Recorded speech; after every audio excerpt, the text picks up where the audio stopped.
Hi, my name is Rita McGrath. I'm a professor at the Columbia Business School in New York City, as we like to say, at the very center of business. And today what I'd like to talk about is the emerging pace of the MBA degree and how that degree is actually changing in terms of the people that take it and what they're doing with it. So first, a little bit of history. How did the MBA become such a pervasive degree, such a popular degree here in the United States? And I think there are a few underpinnings to why that happened.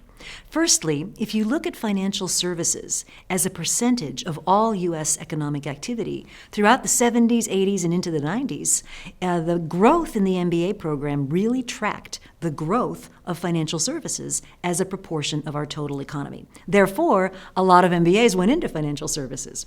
As a consequence, their salaries went up. So getting an MBA became one of the surest paths to getting a really good paying job in a high growth sector of the economy. For United States schools, a further factor was that there wasn't an awful lot of global competition. So the U.S. schools became the go-to place for MBAs to be earned. And it was a differentiator. Right? If you had an MBA, that set you apart from a lot of other people without the degree. It showed that you were committed, it showed you were willing to work hard, and it showed that maybe you had some content that you could then take and apply on the job. Today, however, that world is really changing. I learned the other day that my school, Columbia Business School, placed more students last year at Amazon than at two major financial sector firms combined. That is a sea change for us. We've been known as a school that's very popular with students who want to go into finance. Today, we're becoming known as a school that's very popular with students who want to do other things. And our students are changing.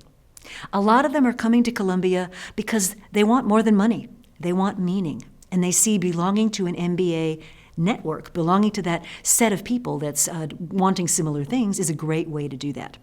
They're also thinking much more entrepreneurially. In fact, just this past year, Columbia inaugurated an actual lab for entrepreneurship. So our graduates now have a co-working environment right down in the cool part of Manhattan in Soho, where they can work together, where they can help each other mentor and build their businesses.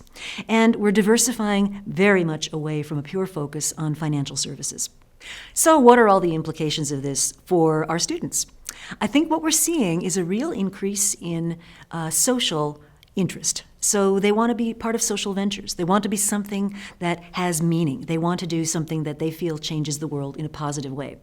There's a real decrease in interest in the kind of classic selling your soul to financial services simply to earn a paycheck. There's much less interest in that. And I think that's also partly a function of the fact that financial services is being regulated to shrink as an industry. They're looking more at diversified industries. We're actually seeing our students wanting to go, as I mentioned, into high tech, into the Silicon Alley infrastructure. We're seeing some of them go out to California and start companies.